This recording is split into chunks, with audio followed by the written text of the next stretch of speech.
Now to our top story. 30 years after Tupac Shakur was shot to death in Las Vegas, the trial over his murder has officially begun. The prosecution and defense giving their opening statements. Witnesses started testifying in the trial of Dwayne "Keefe D. Davis today.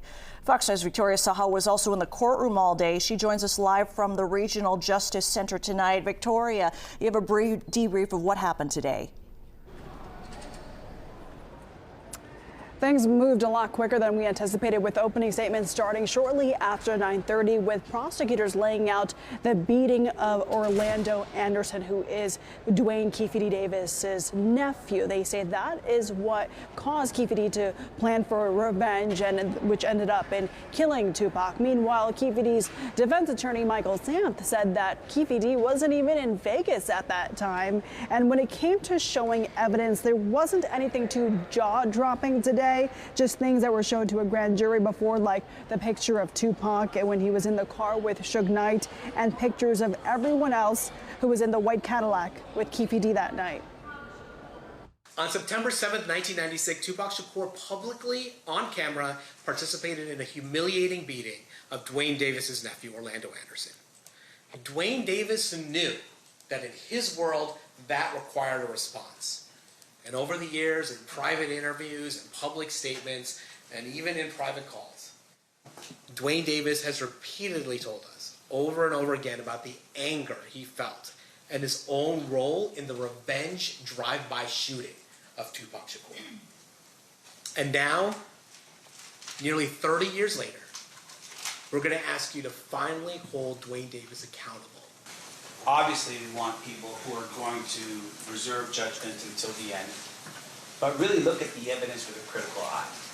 Now, what the state has just told you what they believe to be the evidence in this case.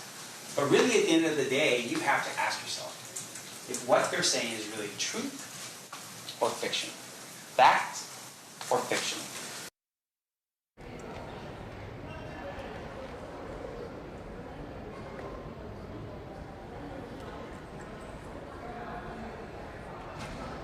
And we heard from our first witness shortly after, who was a Metro officer back in the day. He was working the night shift. He talked about how he first pulled over that BMW that Tupac was in with Suge Knight because they didn't have a license plate on it, and then they let them go.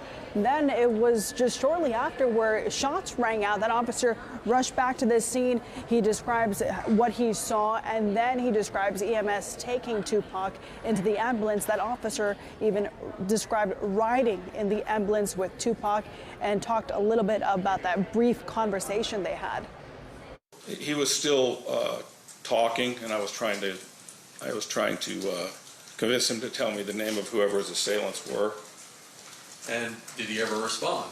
Yes, he responded, no, we'll take care of it. So, something like that. No, we'll take care of it. We also heard from another woman who was in Vegas with her friends that night. They say that they were going to a party, driving down the boulevard. They ran into Suge Knight and Tupac at a stoplight. They were going to follow them to the club, and then they say that shots rang out. That woman described ducking in the car. They say that there was a white car trying to surpass them, drive off. Again, prosecutors say that Davis was in a white Cadillac, but this woman just said it was a white car. She couldn't remember exactly what make or model that car was. So, Victoria, they had said that this trial could go on for weeks at a time. Are they moving through witnesses pretty quickly? Are they still on track for that to be the case?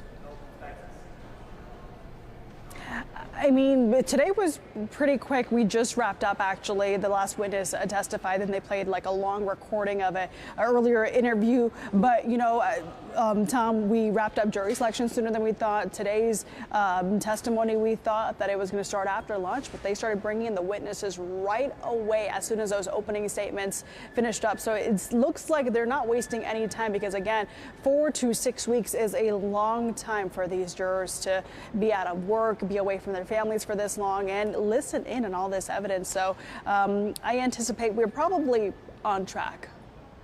Yeah, certainly so many eyeballs listening to every single witness that comes in. Victoria, thanks so much.